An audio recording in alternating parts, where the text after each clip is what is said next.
जमाना क्या कहेगा ये कभी मत सोचना, क्योंकि जमाना बहुत अजीब है। जमाना नाकामयाब लोगों का मजाक उड़ाता है और कामयाब लोगों से बहुत जलता है। नमस्कार दोस्तों, मैं हूं चंदन बिस्वाल। ये एक छोटी सी कहानी। एक बार की बात है, एक राज्य में राजा का दरबार लगा हुआ था और सर्दियों के दिन थे, इसलिए दरबार खुले मैदान में यानी कि बाहर में लगाया गया था। सब लोग बैठे हुए थे, दीवान थे, मंत्री थे, राजा का पंडित थे, राजा के परिवार थे, सब लोग वहां पे बैठे हुए थे। राजा साहब के सामने एक मेज रखवा दी गई। तभी अचानक एक भीड़ में सामने आता है और कहता है कि मुझे राजा साहब से मिलना है। मेरे पास में दो चीजें हैं जिनकी मैं परीक्षा लेना चाहता हूं। राजा साहब तक बात पहुंचाई गई। राजा साहब ने कहा कि ठीक है, उसको आने दीजिए। उस व्यक्ति को दरबार में आने की इजाजत दी गई, जो कि खुले में लगा हुआ था। इजाजत लेकर के वो पहुंचा। राजा साहब ने कहा कि बताओ क्या बात है। वो इंसान ने कहा कि मेरे पास दो चीजें हैं, एक जैसी दिखने वाली, एक आकार वाली, एक जैसी, बिल्कुल एक जैसी, लेकिन इनमें से एक हीरा है और एक नकली हीरा है, यानी कि कांच है। और मैं अब तक कई राज्यों में गया हूं, कई राजाओं से मिला हूं, लेकिन कोई भी ये पहचान नहीं पाया कि असली हीरा कौन सा है और नकली हीरा कौन सा है। आपकी मैं परीक्षा लेना चाहता हूं, आपके दरबार में जानना चाहता हूं कि कोई बुद्धिमान व्यक्ति है जो इसे बता सके कि असली हीरा कौन सा है और नकली हीरा कौन सा है।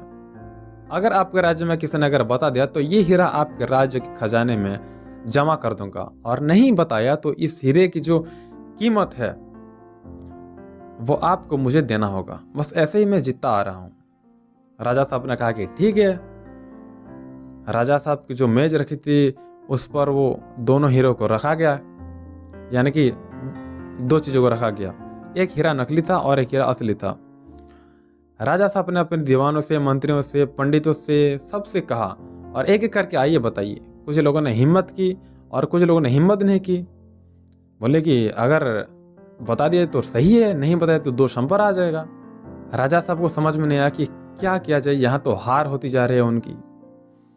तभी भीड़ में से एक अंधे बाबा बाहर निकल करके आए और उन्होंने कहा कि राजा साहब से मुझे मिलने दिया जाए, मैं एक बार कोशिश करना चाहता हूँ। राजा साहब तक बात पहुंचाई गई कि एक अंधे बाबा है, वो आना चाहते हैं, वो भी एक बार कोशिश करना चाहते हैं। राजा साहब ने कहा कि ठीक है, कोई मान नहीं रहा है, कोई हो नहीं रहा है कुछ, तो उनको एक बार मौका जरूर दिया जाए। तो अंधे बाबा आगे आगे और वो 1 मिनट के अंदर अंदर वो बता दिया कि असली हीरा कौन सा है और नकली हीरा कौन सा है। हर कोई चौंक गया, हर कोई खुश हो गया। बोले क्या बात है, वाह, राजा का सम्मान बच गया, राज्य में ना हीरा आ गया। हीरो को तिजोरी में जमा करने की तैयारी होने लगी। बहुत खुशी की माहौल थी। लेकिन इन सब के बीच में राजा साहब पूछा कि बाबा, ये एक बात बताओ हमें कि आपने पहचाना कैसे कि असली हीरा कौन सा है। बूढ़े बाबा ने कहा, बहुत आसान है ये। हम खुले में बैठे हैं, धूप में बैठे हुए हैं। जो धूप में गर्म हो गया वो कांच, और जो ठंडा रहेगा वो हीरा। इस कहानी से हमें ये सीखने के लिए मिलती है कि जिंदगी में हम कई बार छोटी छोटी बातों को लेके हम गुस्सा हो जाते हैं, नाराज हो जाते हैं, अपनों से नाराज हो जाते हैं, और हमारे जिंदगी में दोस्त कम होते जाते हैं, हम अपनों कम होते जाते हैं, हम रूठते चले जाते हैं लोगों से। जिसने जिंदगी में आपा नहीं खोया, वो प्रेत परिस्थिति में भी टिका रहा, वो ठंडा रहा, वही ही जीतता है, वही सिकंदर कहलाता है।